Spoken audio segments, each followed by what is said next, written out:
Welcome to the Nairobi Health Show. I'm here with Brad Kearns. Brad, thanks for coming on the show.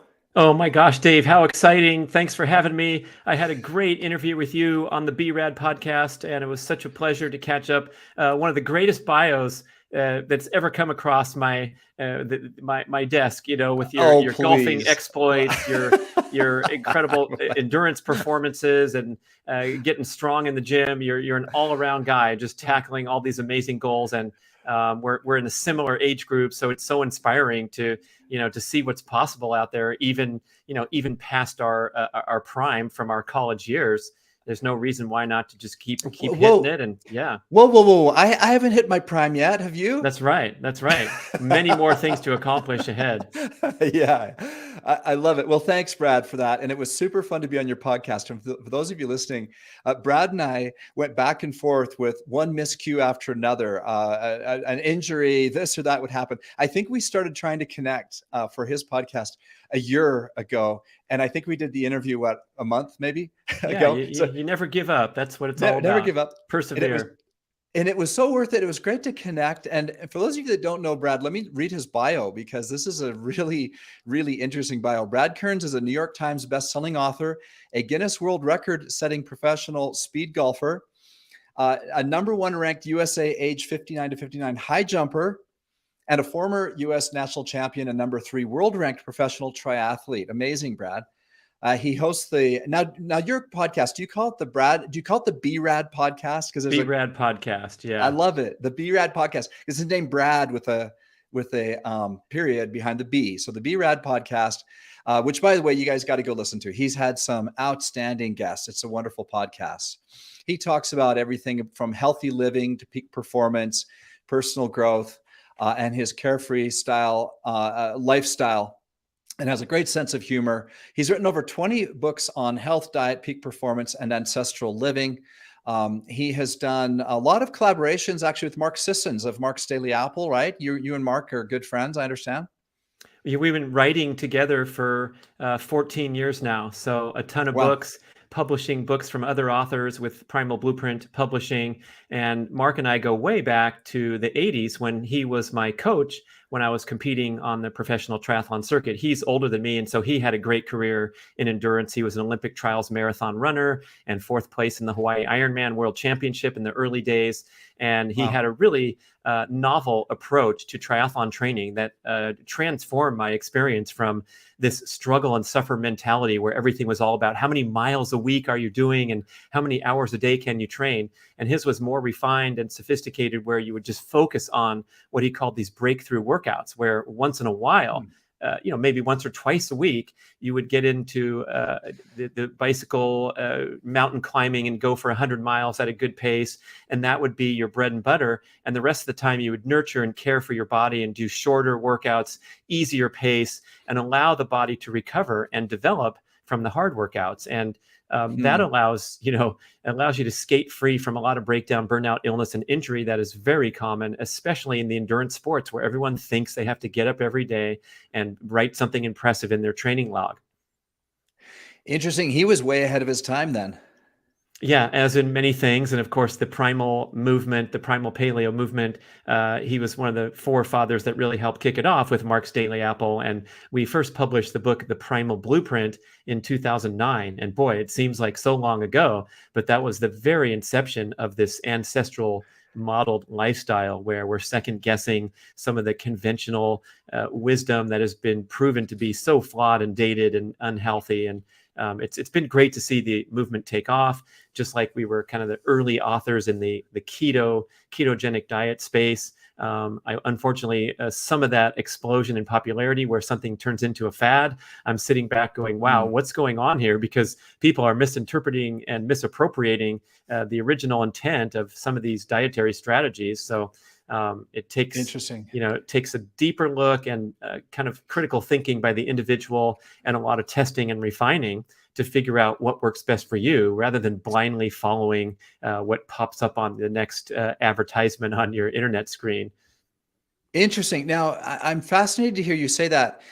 In what ways would you say that the keto movement has kind of gone astray? You alluded to it there in terms of personal, you mentioned the word fad. You talked about lack of personal experimentation.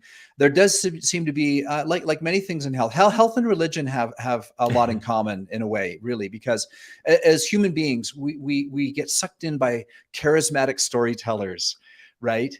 And so again, I don't really want to say anything negative about religion broadly. It's just that when religious belief type systems in our brain get hijacked in the health arena, we can adopt beliefs and hold on to them even well beyond evidence that would prove that we ought to do something else. So this arena fascinates me.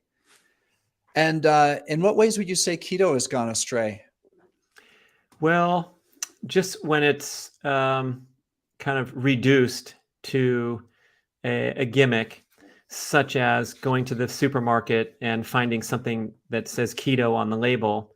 And my neighbors excitedly showed me their keto loaf of bread with all kinds of preservatives and replacement ingredients so that it doesn't have the high carbohydrate content, but then we're getting into net carbs and different things that might not be health boosting in the body. They might have a lot of problems with them, and it's just being presented with a marketing exercise to get someone to buy it because of that word on it. But the ketogenic diet was originally, it's an evolutionary mechanism to help our body maintain peak focus and performance when we're starving. And so the most profound benefits come through starvation. And that's like not something that we want to do in general everyday life. So these hacks where you're just eating a ton of fat in the name of health, in the name of being keto, is not really what the original intent was. And it's, I think, with processing all the research for these past several years, it appears to be best used as an occasional tool, especially for folks that have metabolic damage and dysfunction from years of yo-yo dieting or years of overeating, under exercising. And so I like to look at everything in the big picture and zoom out a little bit and realize that, hey, if you can eliminate the processed foods in the standard American diet, especially the processed carbs and grains and sugars, which comprise the bulk of calories of the average person walking down the street, you're going to have a tremendous health explosion. And that's kind of, a lot of these diets are effective because of what they eliminate rather than the incredible magic of eating in a ketogenic pattern all the time, or a vegan pattern, or even a carnivore pattern. It's more of, hey, I've cleaned up my act. I have more mindfulness and tension about my meal choices. I feel great. I'm going to tell all my neighbors, but we are better served to think critically at all times and engage in a lot of personal experimentation and keep an open mind and a perspective, because new information comes about. If anyone says that they know it all, boy, watch out, run screaming the other way, just like your example with religion. And Dom D'Agostino, one of the leading researchers in the keto movement, and he's done some incredible work. And I remember interviewing him when we were writing the original book, The Keto Reset Diet. And he said, I don't know, so many times that I finally got flustered. I'm like, dude, it seems like your favorite answer is, I don't know. And you're the world's foremost expert on this stuff. And he says, you know what, Brad? He goes, be careful of scientists who speak in the definitive, because that's when you can distinguish between a shoddy scientist and a hypester and someone who's really deep into the research. And the more you research sometimes, the less you realize that you know. And that's where you can kind of get into this I don't know category, which represents a high level of sophistication. And same with me. You want to ask me what's the ideal diet for the population, or for me personally, I really don't know, because I continue to experiment and refine, and it's certainly a lot better than it was 15 years ago or 30 years ago, but the path continues, the fight continues throughout our lives. I love that. That's not just good health advice, that's good life advice. And I love that. I think that I was reading an article on Psychology Today a couple of weeks ago, and this is really fascinating, Brad. I think you might enjoy this if you've never seen it. If you go to Psychology Today and you search for the word certainty, It is a fascinating article that one of the psychologists wrote. And he says that certainty is a human emotion. And our sense of certainty can be heightened by a variety of things, to the point that we feel very certain about things, but it is just an emotion that Wow, we're that's committed to. heavy. And It's super interesting. instead of a certainty, it's an emotion.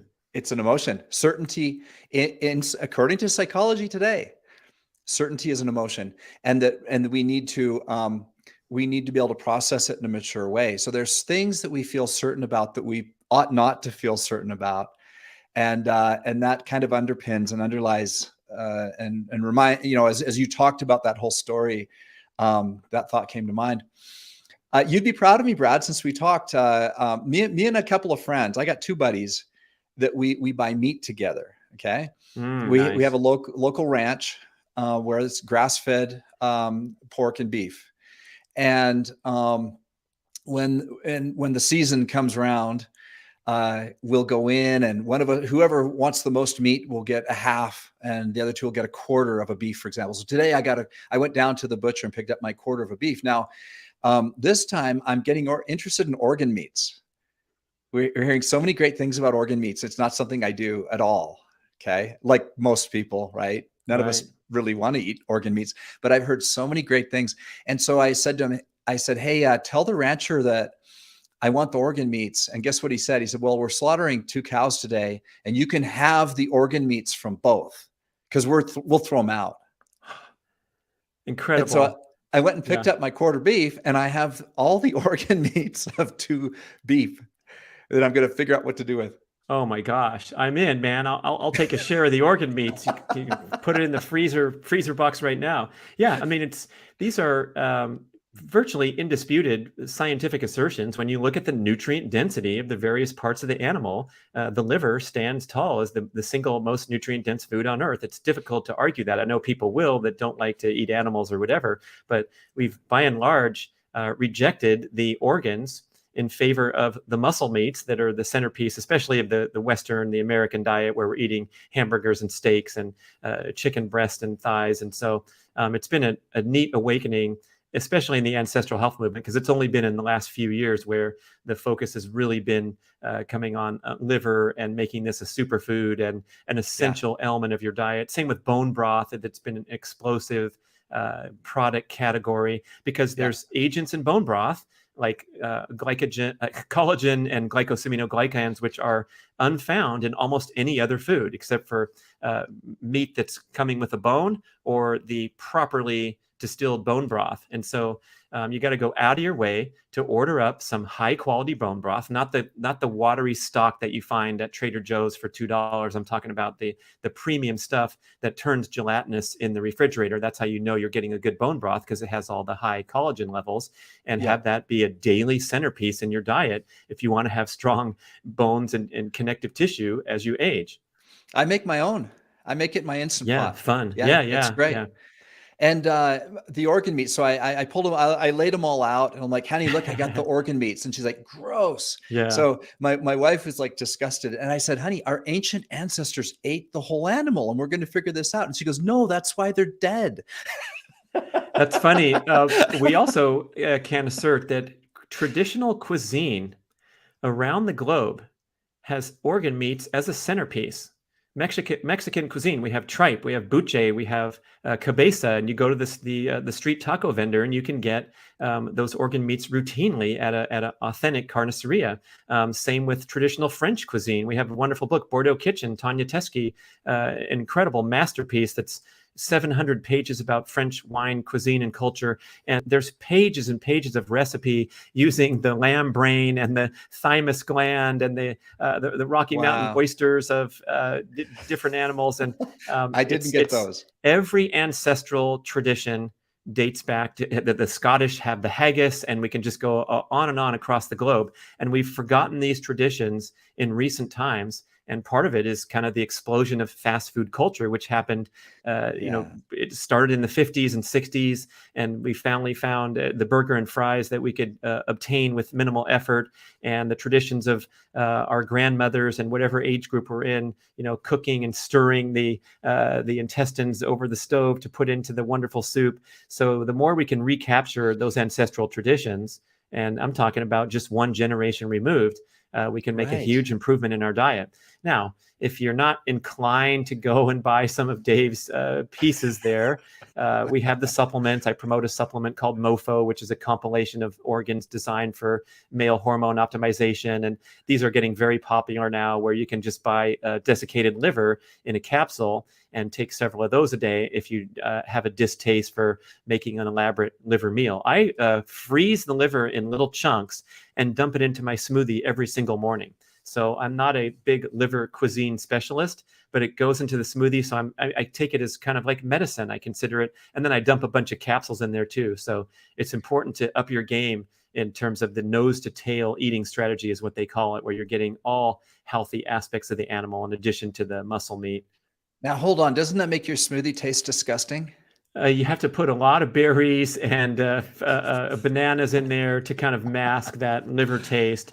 But again, it's so important. And I also enjoy eating it frozen and raw, heavily salted. Paul Saladino turned me onto that, one of the leaders of the carnivore movement. And it doesn't have that strong taste when it's frozen. So you're just kind of eating this frozen chunk, and it's no trouble to get it down, where I don't, I can't say I'm a huge fan of consuming liver that's just pan fried, but you got to find a way to do it. There's no excuses. And I think what happens when we're following even a health conscious modern diet, it's easy to get nutrient depleted, because we have nutrient depleted food supply. We have that monocrop agriculture and all these things that we're told about, where the soil is depleted now. That's why you need to go and find some of your great supplements that are targeting these deficiencies that even a health conscious person is falling apart in. So going for the superfoods, livers among them.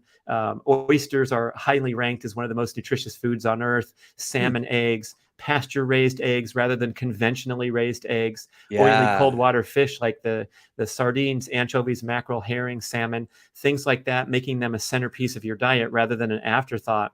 It becomes a big deal.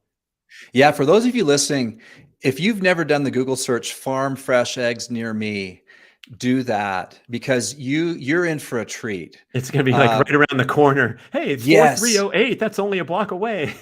Yes. Yeah. We moved into the home that we're in now. We've only been in 2 years, and we're kind of in the city. I mean, to my left is grasslands and then a lake, but to the right is the city. So we're on the far edges of the city. But it is a city. And when I Googled farm fresh eggs near me, I think there's 3 results that popped up, and the furthest one was 0.8 miles. The furthest. Awesome. And the other one was about 3 blocks. I could have walked there. And so that's not going to be true for everybody in every city. But in my experience, Brad, and it sounds like you're familiar with this as well, it's true for a whole lot of people. And you're going to pay a little bit more, but maybe not as much as you think, and you're going to get a way better egg. And the studies show that these eggs are not just 10% healthier or 20% healthier. We're talking 3 to 4 times as healthy in every measurable, whether nutrition or the quality of the protein. There's all kinds of things that go into this. Plus, Brad, I'm a huge fan of humane farming, and that there's 2 reasons why I support.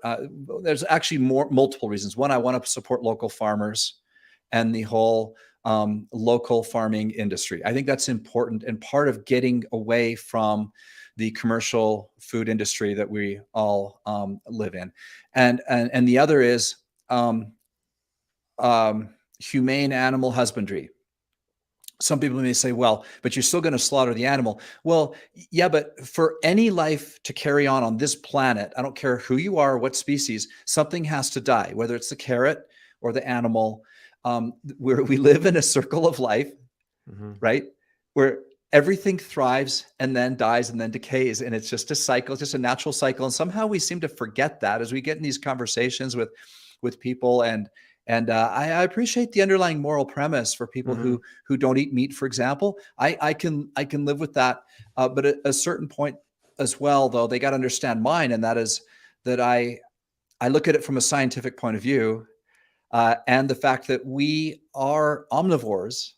That's irrefutable from our canine teeth through our entire digestive system, as you know. So a lot there to unpack. But basically, if you're going to eat meat or eggs, it's a great idea to support your local farmer who is humanely raising the animals and looking after them, and you're getting way better food.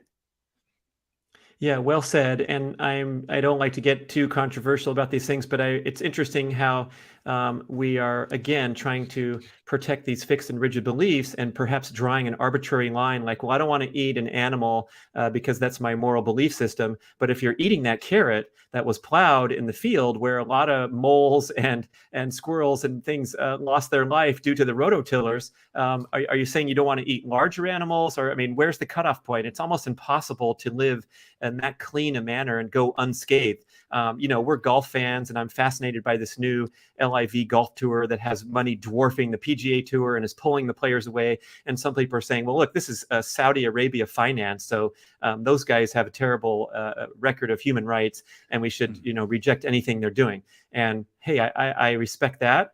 But you know how many giant American conglomerate companies are invested in Saudi Arabia? It's probably a large percentage of the Fortune 500 and many, many sponsors of the PGA Tour, just to keep the conversation tight for a moment. So it's like, where do you draw the line? We can't get out of this rat race unscathed. We're going to be participating in the slaughter of little animals if we're completely plant-based diet. So just a little food for thought, and maybe we'll get some people riled up from these comments. But again, everyone's allowed to their opinions and belief systems, and that's what makes us feel good about ourselves. And you want to enjoy the foods that you're eating and the moral decisions that you're making, but we have to make them with an open mind. Well, something we said is getting us Facebook thumbs up right now. So whoever's listening out there, thank you very much, and we appreciate the love for whichever of those points we were making that you agreed with. Hopefully, it was these points about animal husbandry, etc. And we want to find that common ground, Dave. That's a good point. And I've worked with so many people, and I've interviewed so many people where, including my very good friend, Rip Esselstyn, who's one of the leaders of the plant-based movement. And he's all about Plant Strong. That's the name of his brand. And he sells all his wares in the Whole Foods markets. And we have a tremendous and fundamental difference of opinion about healthy eating. But if you go down the list of 50 things, and I interviewed him for an hour on the podcast talking about all the common ground that we find. We don't want you to eat processed foods. We don't want you to eat junk food. We don't want you to eat refined industrial seed oils because they'll kill you. So we agree. And he doesn't want you to eat those farm fresh eggs because you'll clog your arteries and have a heart attack. And I stand by some very, very smart and scientific people that have strongly refuted these ideas about how dietary cholesterol has no correlation with blood cholesterol. But he too stands by some stringent and respected science that he's, coming forth with. And so it gets really confusing for the average consumer that doesn't live and breathe this stuff every day like we do. And so if I get into a conversation, I just want you to take some quick, big ticket takeaway points. Like if you ditch processed foods out of your diet, you're going to have a tremendous explosion in health. And then we can talk about the nuanced strategies such as keto and such as the animal-based movement that's coming strong now that I'm fascinated by, and all the other things that are hitting our desk every single day while other people are out just trying to get through life and be somewhat healthy and not succumb to the disease patterns that are so prominent today. Yeah, and I really love the point that you've made more than once now already, and that is that one of the common denominators of all decent diets is what you eliminate. And the fact is that's very, very powerful. And people go on a keto diet and like, oh, the keto diet is the best thing ever. People go on a paleo. Oh, the paleo diet is incredible. Oh, Atkins or South Beach or Mediterranean or fill in the blank. And what they forget in their evangelism is that they used to drink a 6-pack of Diet Coke a day. They started their day with a donut, and they ended their day with pizza and a beer. And when they got rid of all that crap and started putting whole foods in their body, they felt terrific. And they could have done it with any of the named diets, because the main thing they did was eliminate a bunch of junk. So for those of you listening, so some of the points, I think Brad and I would probably agree on this, and I don't want to put words in your mouth, Brad, but the fact is that elimination, when you go to whole foods of any type, whether you do a Japanese style diet or a Greek style diet or a Russian style diet, or any of the blue zone diets, which are vastly different from each other. Some have dairy and some don't. Some have a lot of fish and some don't. Some have, different types of meat. Some have no meat. And yet these people all live long, happy, fulfilling lives, eating very, very differently from each other. But the one common denominator is they don't eat a bunch of junk. Yeah, well said. And I think people are trying to, cite these examples and then march forward and say, oh, the blue zones are largely plant-based. And that may or may not be true. But they also walk for miles every day. They socialize, they're active. They have, the Japanese in Okinawa, one of the fundamental longevity superstars of the planet. And the most amazing stat from all the Okinawa research is that those who are raised there and move out and settle elsewhere, maybe they come to America, wherever, they have a 20-year difference in life expectancy from the native Okinawans that live there their whole lives. And interesting. That's pretty heavy.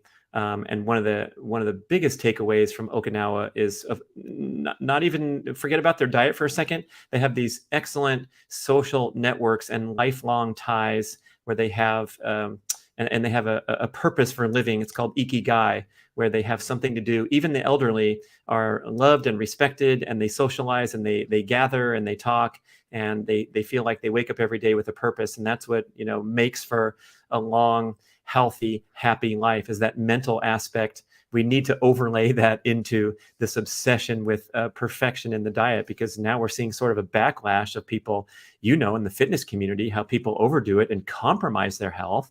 And I'm raising my hand as one of those people. When I was racing for those 9 years on the professional triathlon circuit, I was accelerating the aging process in my body, literally. So I raced as a pro and traveled the world from age 20 to age 30. And I contend that I probably aged 18 or 20 years biologically from that extreme regimen and that massive travel schedule and just pushing to the limit day after day after day. And so I've been trying to unwind that since then, which was decades ago when I stepped off the pro circuit. But now I'm trying to do everything right to, unwind that damage and destruction that I caused by extreme training. I might as well have been a rock star, although I wasn't.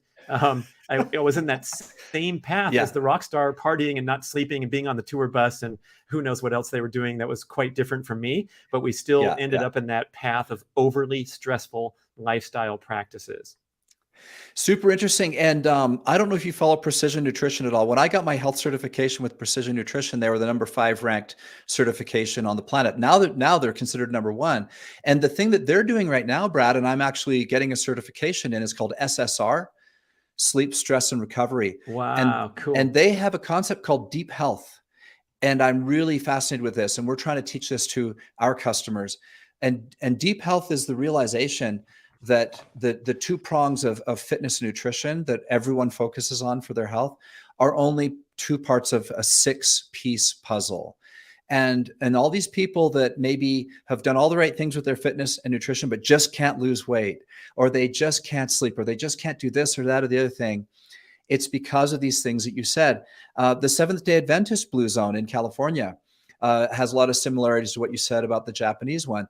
Multi-generational families sitting at dinner. The newborn is at one side of the table, and the great grandfather and grandmother are at the other side of the table, and they gather to eat after their day of natural work and eating. And so the social bond, they're religious. They all meet in church every Sunday, right? And then as you look at those same things in Greece and Russia, somehow all of them have all those things that you said. So, but I think in the West, Precision Nutrition is the first company I've seen that has quantified all of this and put it into a training. So I'm super excited to be part of that. Anyway, it's called Deep Health.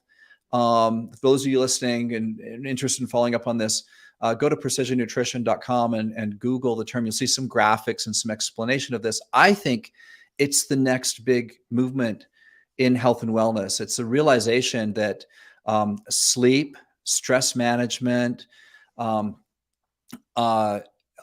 spiritual factors, mental factors, that all of these things are actually part of health. And we can't have great health in a vacuum. Very difficult. Or maybe you can, like Ben Greenfield jokes, if I can live to be 180 doing all these things, but I'm not happy, I don't want to be around. And so we want to enjoy life along the way. And back to the concept of diet for a moment, Dr. Herman Poncer says the best diet is one that's psychologically pleasing to the individual, that you can adhere to and keeps you in an appropriate caloric and nutrient intake. And it's as simple as that. And I think if we all sit back and admit for a moment that jumping into those pints of processed ice cream at night and throwing down junk food and absentmindedly reaching for more and more potato chips is really not the most psychologically pleasing, because it makes us feel like crap afterward. And we're trading instant gratification for long-term health. And it's easy to go down those slippery slopes with all manner of lifestyle behaviors, like not exercising enough. Pretty soon you get into a rut. You're out of shape. And so when you do try to go for a walk, you feel like heck because you haven't been out there, and you get discouraged. And so we need to take those baby steps forward, do things that we enjoy and that feel sustainable, and then leverage that success rather than set ourselves up for failure with these extremely daunting goals motivated by disgust and frustration rather than the pure joy of the experience. I love that. Well, Brad, we haven't even got to the main talking points yet. This is so fun. The rapid fire. I can't wait. We got to do the rapid fire. First of all, though, you are really an expert in morning routines. This is something that's really evolved in part of your career. You actually have some really great stuff on your website I was looking at. Talk to us about morning routines and why you're so excited about that and helping people so much with that right now. Yeah, thank you. What's amazing is I cannot believe that I am the guy to talk about anything routine, because I am a freewheeling person. I'm self-employed. I was an athlete. I go with the flow every day. I have a bunch of different projects going. So I don't really have a lot of consistency in my daily life, like someone who has to get up and be somewhere on time. And I've never been that way, dating back decades when I was the athlete in an individual sport and choosing what workouts to do every day. It wasn't very regimented. And that was by design, because the more regimented you get, the more risk you bring on for breakdown, burnout, illness, and injury from overdoing it. So I learned to go with the flow. I learned to take care of my body and skip a day of training and wait till the next day and use that discipline in that way. And then all of a sudden, here I am talking about every single morning, I start my day the exact same way with a deliberate sequence of exercises that started very, very small and conservatively and built up gracefully and naturally over time to where today, this is now 5.5 years I'm into my streak and I haven't missed a single day. And it means a lot to me. And I talk about it in public, so I'm accountable. And it's really become a centerpiece of my life, because I don't have a lot of things to hang on that form that consistency and that focus and discipline that you develop from doing things in a consistent manner, especially first thing in the morning, which is when the psychologists assert that this is where you start to wire in the desired behavior patterns. They talk about writing in your gratitude journal every morning to set yourself up for a day of a gratitude mindset, which is a wonderful idea. I'm favoring physical exercise as the first thing to do in the morning, because it gives you a natural wake-up experience, vastly superior to coffee or anything else you can do. You're getting fresh air. I like to do it outdoors, regardless of the temperature. So I might get a cold exposure experience, but I'm getting direct sun exposure to hit my circadian rhythm hormones, get that increase in melatonin and cortisol and the suppression of adenosine that makes you feel alert and energized naturally. And then the physical movement to start my day. What this does also is it elevates the platform from which I launch all formal workouts, because I'm consistently working the hamstrings, working the core, doing the yoga stretches. And my routine is custom designed for my interests and goals like sprinting and high jumping. But I have an online course at bradkearns.com where you can enroll. You can see everything I do. I explain every exercise in detail. I offer several different alternative routines. If you're more of the yoga mindset, you don't want to go hitting it hard and working your core right away in the morning. So you can choose this one, you can choose that one, and you can look at all the different exercises I demonstrate and then put together something that works for you, that's appropriate for the time commitment that you have available, your fitness level, and your fitness ambitions. And so if you only have 5 minutes because you indeed have a hectic household, the kids have to get up, get fed, and get to the bus stop by 8 a.m. or whatever it is that's in your way of having hours of morning routine available, then that's great. Because if you can wire this into habit by committing to it and consistently doing the same exact thing every day, that's really important. So my sequence is 40 hamstring raises with leg kickouts on the right, 40 on the left, 20 frog legs, both directions, 20 scissors, 20 bicycles this direction, 20, it's exactly the same thing. So it's kind of a mindless, it doesn't take any motivation, willpower, or anything of that nature. It's just an automatic behavior like brushing your teeth. And so it's in that vaunted category of toothbrushing where I don't even think about it.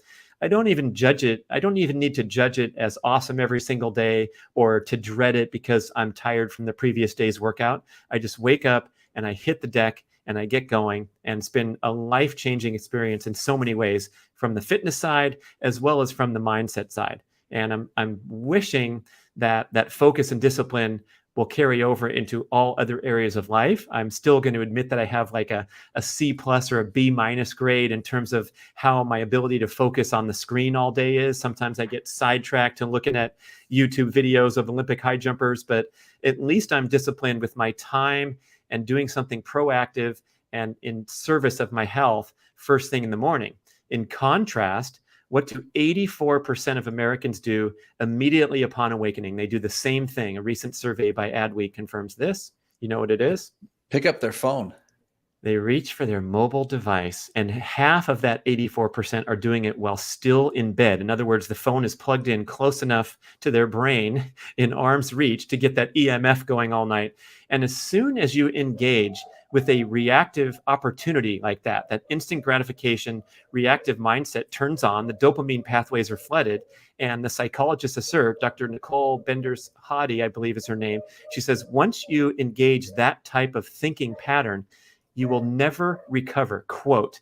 So we want to be in that high level thinking, strategic reasoning, gratitude mindset first thing in the morning, being reflective, maybe putting together a very thoughtful to-do list in a calm, consistent manner. But as soon as we hit the social media feed or the text messages or the dings that give us that dopamine hit, we can't get out of that very easily, or arguably impossible. And then our whole day becomes that of reactivity rather than being proactive. Now, I might go and reach for my phone after my 40-minute routine is over, but that is fine because I've already set the tone. I'm already in the proactive state, and it's not going to grab me like it would if I hadn't started my day with that complete focus and dedication.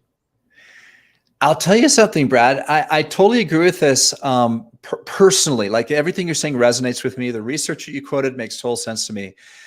Because I discovered this for myself. I have a 6-year, similar to you, same time frame. I started meditating every morning about 6 years ago. It's about 6.5 years now, and that habit has served me really well. And I also exercise, as you mentioned. So my morning routine is similar to yours, although I love some of the specifics you've put together here. But regardless, we also teach intermittent fasting.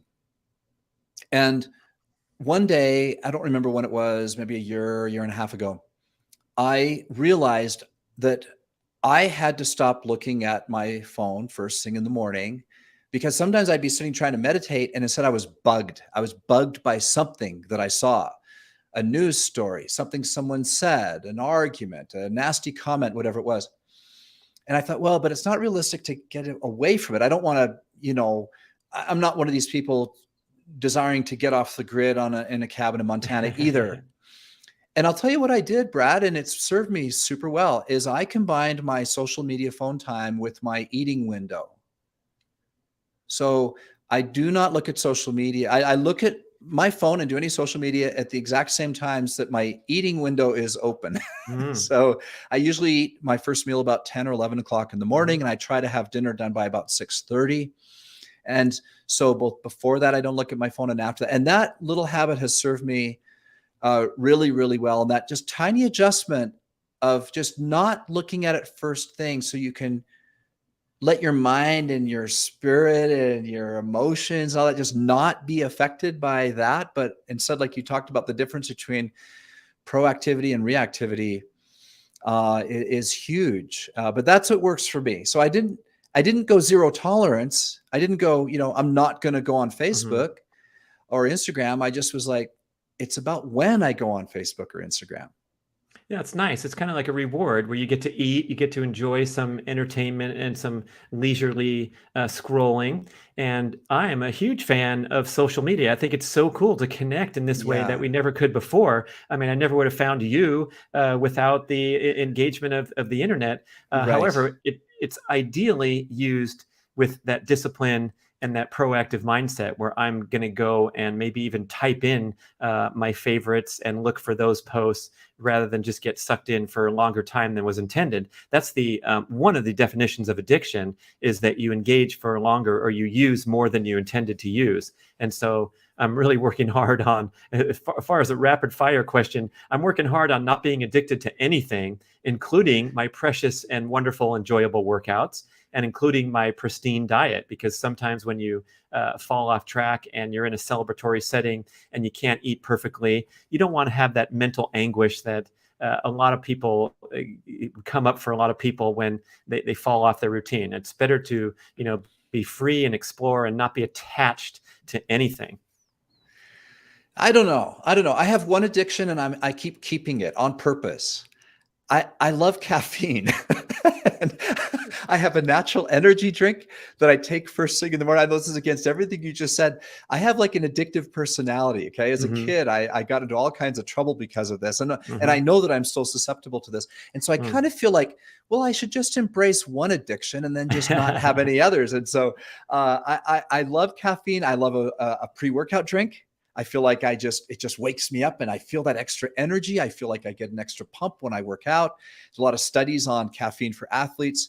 I don't get my caffeine from sugar-filled, Starbucks drinks or anything like that. So it's a very, it's much more natural. This is my favorite. This is called Focus Up. We sell it on our website, and it's a natural. It only has 80 milligrams of caffeine. So it's not nice little hit. Yeah. It's enough. It's enough. Without giving me the jitters. And so there you go, Brad. You have no addictions. I have my one, but I'm still going to keep it. I'm not at the point yet where I'm going to go to zero.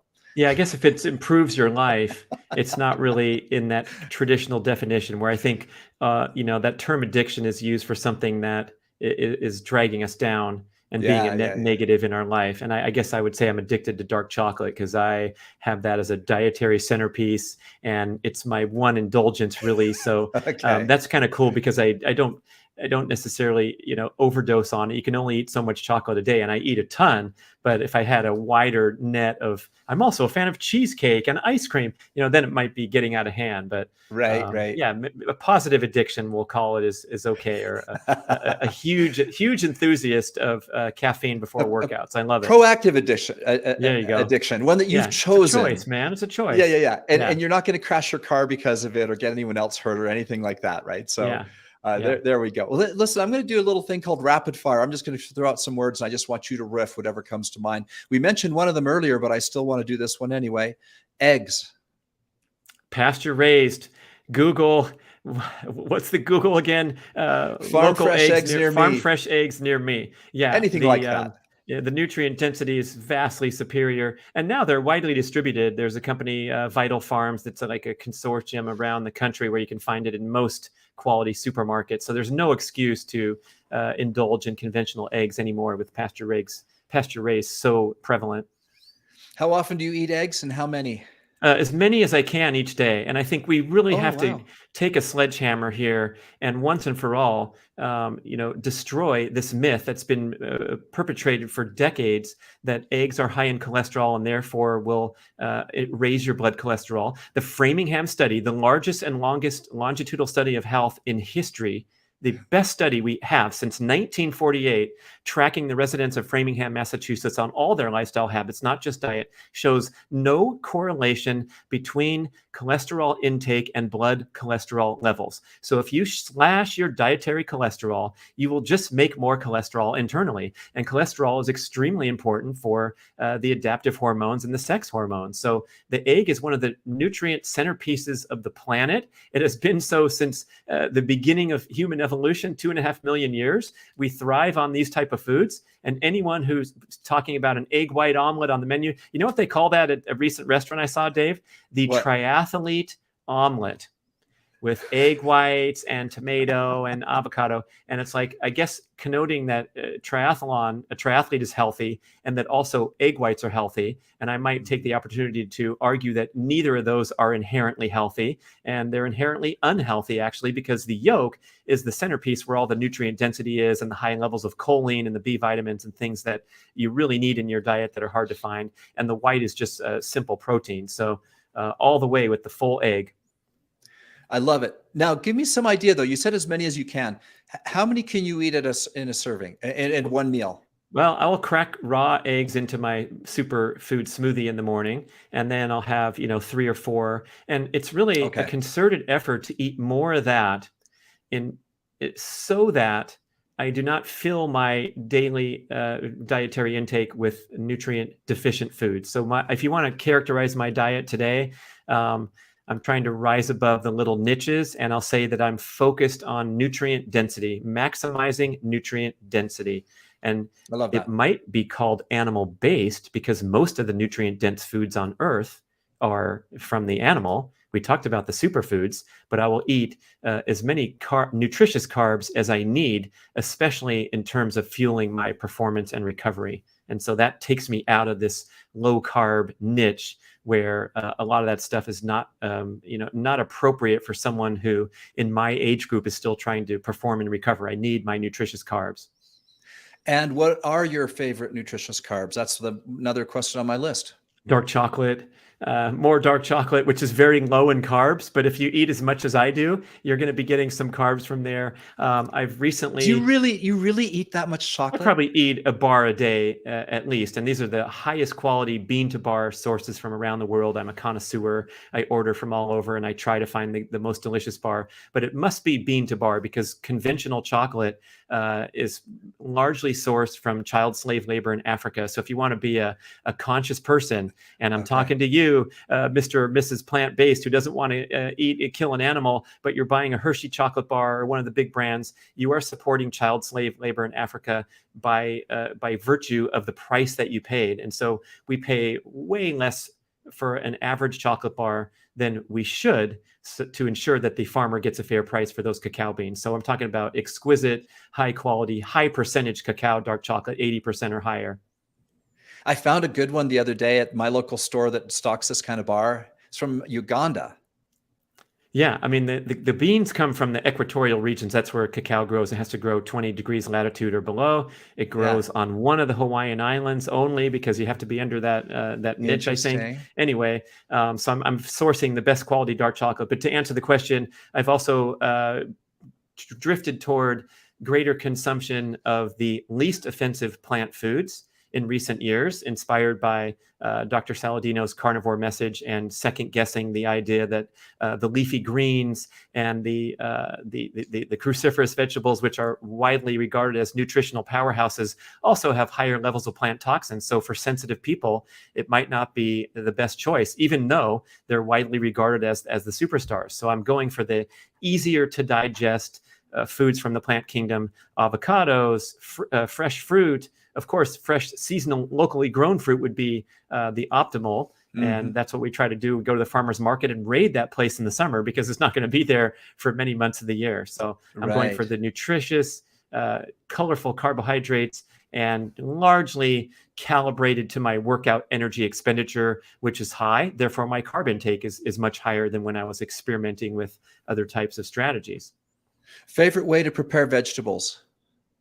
Well, they're largely eliminated from the diet now since 2019 due to the compelling evidence presented by the carnivore leaders. And not that I'm highly sensitive, but I've had a recalibration in my mindset to realize that the nutrient superstars of the planet are largely the animal-based foods. And then the superstar vegetables like the seaweed salad at the sushi bar and the other ones that can give you tremendous nutritional value. I like my macadamia masterpiece nut butter. It's delicious, nutrient dense. I take one spoonful. I'm good for hours of activity. So I have, not a lot of leafy greens, no more salads, no more stir fries, which used to be a centerpiece of my diet. So like I said at the outset, man, I'm on the path. I'm continuing to be open-minded, thinking critically, see what works, what doesn't. Okay. And I want to back up to something you said earlier. I didn't realize you had supplements, but you've created some organ meat supplements. Yeah, I work with Ancestral Supplements, which is a leader in this organ supplement industry. And I co-promote this product called Male Optimization Formula with Organs. And I wouldn't really call it a supplement because it's just a compilation of freeze-dried animal organs. So it's really food in a capsule.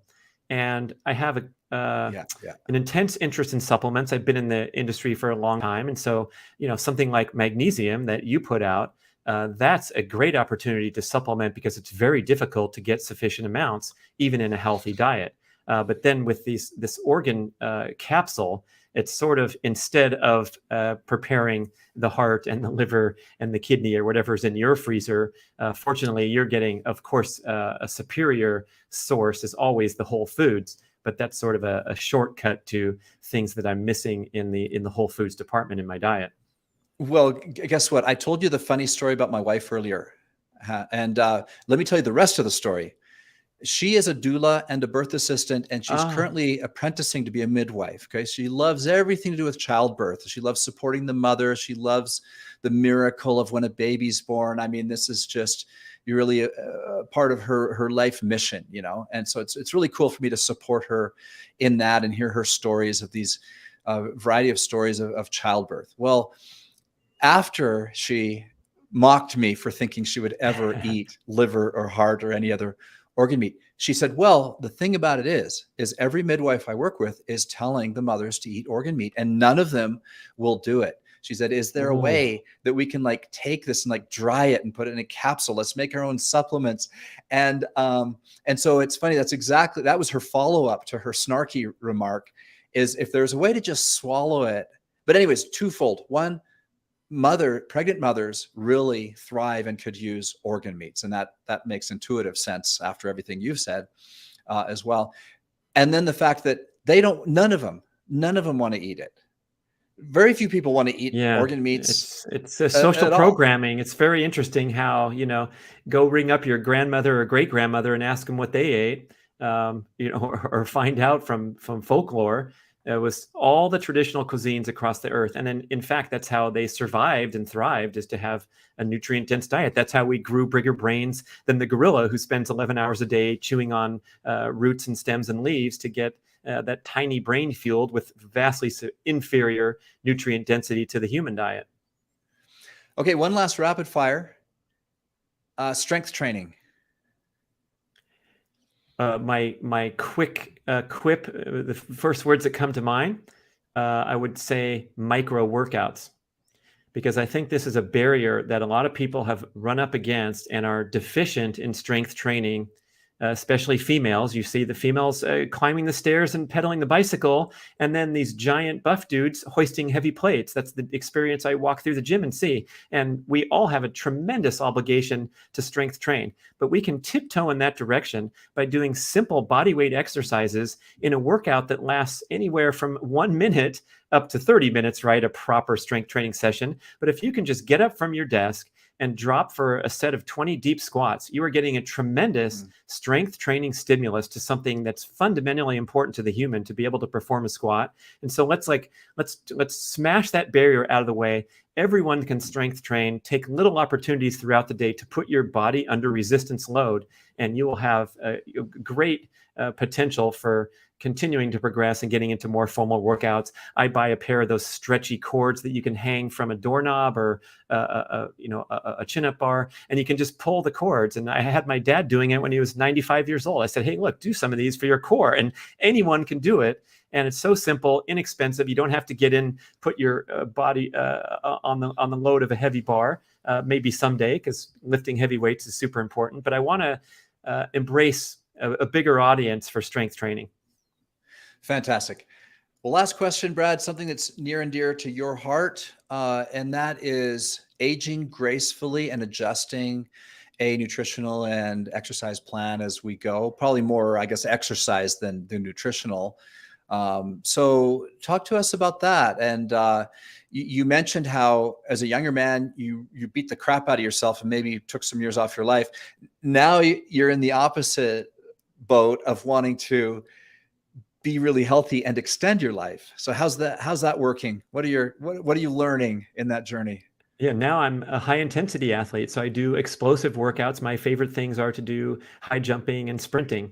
And this, I believe, when these workouts are conducted appropriately, have a tremendous benefit to your longevity and your health span. A lot of experts contend that the number one factor for aging gracefully is the preservation of lean muscle mass throughout life. And the opposite would be sarcopenia, which is the age-related decline in muscle mass, which sometimes if you Google that, it'll say the natural decline in muscle mass that happens when we age. And of course, the chronological aging process is irrefutable. But if you can preserve lean muscle mass, you also correlate that to strong organ function, because organ function is directly correlated with your muscle mass. So if you see a person in the older age groups walking around with still some good muscle mass, rather than hunched over and emaciated and all those things that we see that we think are normal, that is going to get you bulletproof for aging gracefully and steering clear of the number one cause of morbidity in Americans over age 65, which is falling and associated morbidity consequences. So we want to be strong. We want to have good balance. And so my athletic goals just happen to fall in line with those longevity goals. I'm glad for that, because if I was still obsessed with triathlon and I have to honor those callings, I would find a way to do it the right way so it wouldn't impact my aging like it has the potential to if you do it poorly. And so I have a program called Primal Endurance, and we try to mitigate the inherent dangers and risks of high-level, grueling endurance training. So it's possible, but you got to do it right. And it essentially means slowing down rather than getting competitive at all times. But I think there's an important nuance here, Dave, where we have an objective to do all these things. We don't want to overdo it like we've talked about. But I do feel like it's super important to keep this fire burning, keep this flame going throughout life. And you talked about on our podcast how that last day came and you finished your adult basketball career, and then you immediately transitioned to another athletic goal. And when I walked away from my career as a professional triathlete, that was a major life transition. I remember throwing my racing shoes in the garbage can ceremoniously at the finish line, like I won't need these anymore. But I had to immediately jump to something else that got me up in the morning, excited, motivated, focused, and with that little competitive edge. And I'm not saying you need to go put a number on your body and participate. If you're not a competitive type, you can be competitive with yourself. You can measure and track your progress and have it mean something to you. So today, when I'm jumping over the high jump bar in an empty high school stadium and I clear that height, I scream with delight. And I have the same sensation in my body and the same importance and the same celebration that I did when I won a big race on the circuit on ESPN and got interviewed and held the oversized check and raised my arms with the trophy. All that was great, but that was an earlier phase of life. It's gone forever. And I don't want to sit here and sort of rest on my laurels like so many athletes do. And we have so many bros like that will tell you the story and talk your ear off about how, they would have started at SC, except for their shoulder went a little bit, and then they got screwed around, and then their career ended. Everyone's got their story, and they're sitting on the couch telling it rather than going and doing something. It can just be challenging to you. And, my silly endeavors like speed golf are under the radar, so to speak. But to me, they have great importance and great intensity and great passion. And I'll never leave that aside, no matter how old I am. I love that. Some people talk about great memories and how if you have to go back more than 5 years for a great memory, then you're doing something wrong. Ooh, the right? cutoff point from Dave Sherwin. I love it, man. I love it. I stole it from someone. The 5-year window. From. Yeah. A 5-year window. If someone asks you, hey, tell me something really great that's happened in your life, and you can't come up with one in the last 5 years, you might be on a wrong track. You might be in a RUT, people. I don't know. What do you think? Yeah. And I love that. And what you've done, Brad, you're an example of this. It's so funny because, as you mentioned, I used to play basketball. That was my introduction to fitness. Then I did triathlon. As a triathlete, I would go back and play basketball with the guys, and my vertical jump had shrunk from 33 inches to about 2 inches. Training those slow twitch muscle fibers, man. Oh, yeah. I could go long, but I couldn't go high, and I couldn't go fast.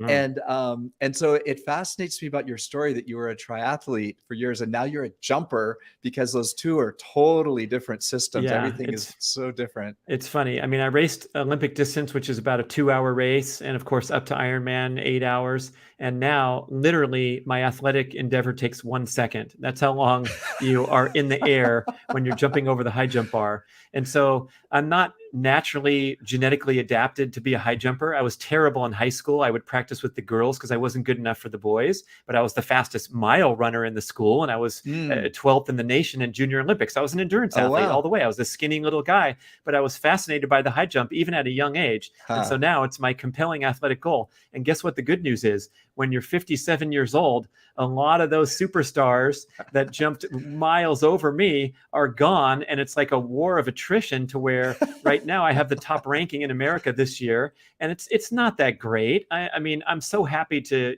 achieve any goal, but it makes me excited that I'm still hanging in there and doing something, even at an advanced age where obviously the competition has dwindled. And, you go to some of those endurance events. I used to announce a lot of races, and I'd give out the awards, and I'd say, and first place in the 80 to 85 category is Wendy somebody. And she'd come up, and there was no second or third place because no one else finished. And sometimes they'd make a self-deprecating comment. I'm like, oh, no. The fact that you're the only entrant is a bigger achievement than whatever, that you didn't have any competition. That's right. You bested all the competition to get to the freaking starting line, and then you finish the race. So here's your award, and wear it with pride. I don't care how many people were behind you.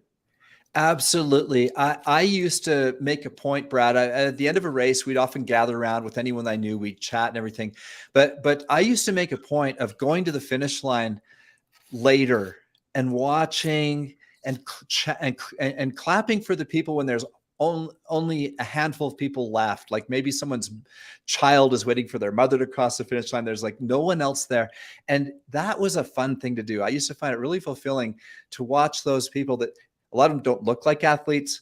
A lot of them are older, and a lot of them have really worked hard to achieve what came a lot easier for someone that finished an hour ahead of them.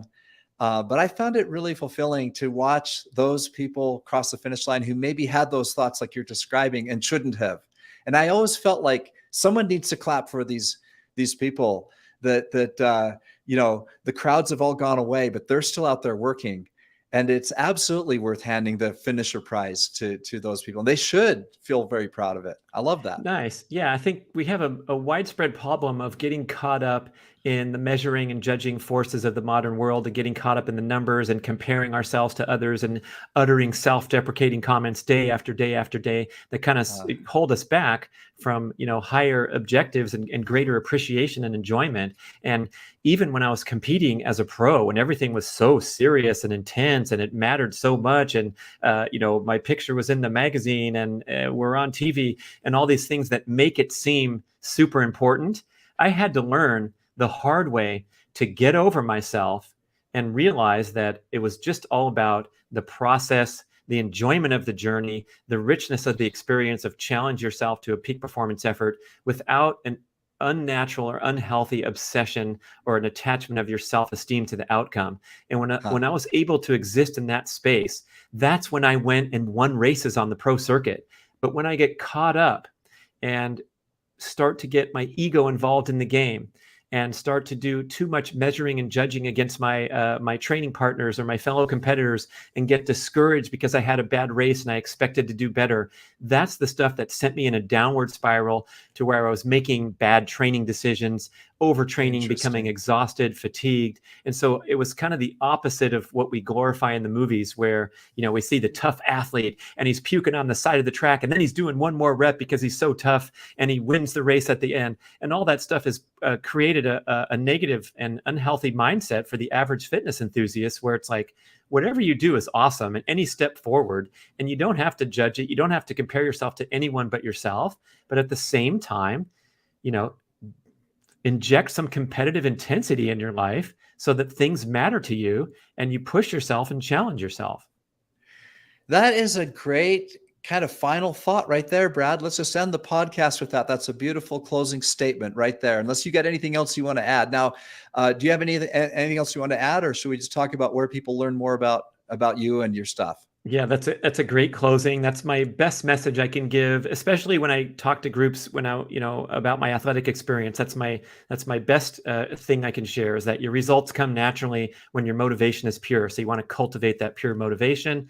And you can go visit and connect with me at bradkearns.com. Listen to the B.rad podcast, especially the Dave Sherwin show. You can pull that right down. And then we're off and running. I love to hear from you. And you're doing great stuff with the Roby Health Show. And I love your website and your products. So we are cranking today, man. Thanks for having me. Thanks so much. It's been awesome. And for those of you listening, this is Dave Sherwin wishing you health and success.